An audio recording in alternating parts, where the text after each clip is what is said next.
नमस्कार दोस्तों, आज हम लिव इन रिलेशनशिप के कानूनी और सामाजिक दृष्टिकोण को देखेंगे। भारत में लिव इन रिलेशनशिप एक संवेदनशील मुद्दा है। इसका कानूनी और सामाजिक दोनों ही पहलुओं में महत्वपूर्ण स्थान है। आधुनिक समाज में यह एक बढ़ती हुई प्रवृत्ति है और ख़ास तौर पर शहरी क्षेत्रों में, जहां दो लोग बिना विवाह के एक साथ रहने का निर्णय लेते हैं। हालांकि इस पर समाज में कई अलग अलग विचारधाराएं हैं, लेकिन कानून ने इसे कई महत्वपूर्ण पहलुओं से मान्यता दी है। लिव इन रिलेशनशिप की कानूनी स्थिति क्या है, इसके बारे में थोड़ा प्रकाश डाल लेते हैं।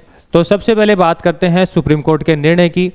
सुप्रीम कोर्ट ने लिव इन रिलेशनशिप को सहमतिपूर्ण संबंध के रूप में स्वीकार किया है, जहां दो वयस्क आपसी सहमति से एक साथ रहते हैं।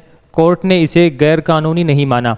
इसे भारतीय संविधान के अनुच्छेद 21 के तहत जीवन और स्वतंत्रता के अधिकार के साथ जोड़ा है। दूसरे नंबर पर अब हम बात करते हैं संतान के अधिकार की। तो लिव इन रिलेशनशिप से पैदा हुए बच्चे वैध माने जाते हैं। सुप्रीम कोर्ट के एक फैसले में कहा गया कि ऐसे बच्चे संपत्ति के उत्तराधिकारी हो सकते हैं, लेकिन केवल माता पिता द्वारा अर्जित संपत्ति में, पारिवारिक संपत्ति में उनका कोई हिस्सा नहीं होता है, ऐसा सुप्रीम कोर्ट ने कहा है। अब बात करते हैं महिलाओं के अधिकार की।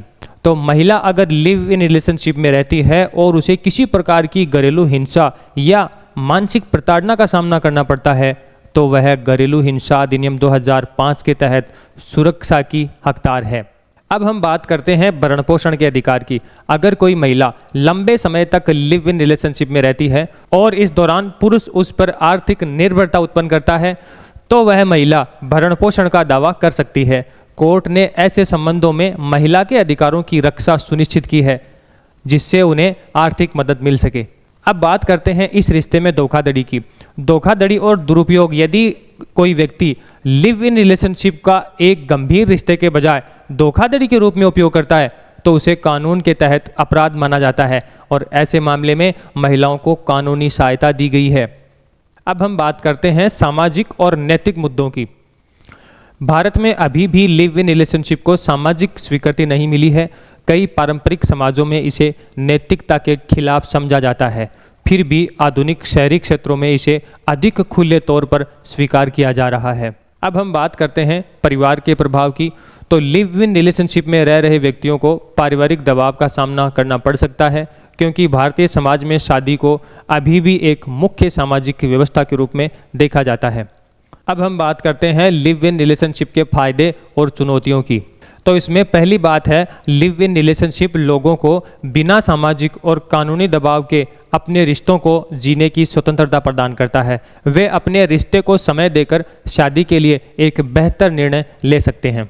अब हम सबसे महत्वपूर्ण बात की ओर आते हैं, वो है कानूनी चुनौतियाँ।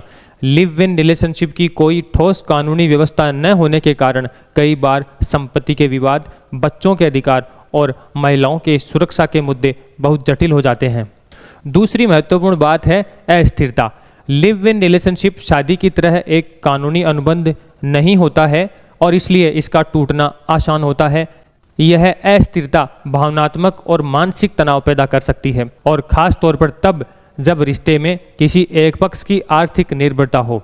अब हम इसके निष्कर्ष पर पहुंचते हैं। तो लिव इन रिलेशनशिप एक व्यक्ति का व्यक्तिगत निर्णय होता है, जिसे कानून ने कुछ हद तक स्वीकार कर लिया है। हालांकि इसमें जुड़े सामाजिक और कानूनी जोखिमों को समझना भी आवश्यक है। एक अधिवक्ता के रूप में हमारा कर्तव्य है कि हम लोगों को उनके अधिकारों और कर्तव्यों के बारे में जागरूक करें, ताकि वे बेहतर निर्णय ले सकें, और अगर किसी प्रकार की कानूनी सहायता की जरूरत हो तो उन्हें सही सलाह दी जा सके। तो उम्मीद करता हूँ दी गई जानकारी आप भली प्रकार से समझ गए होंगे। मैं मिलूंगा आपसे नेक्स्ट वीडियो में, तब तक के लिए नमस्कार।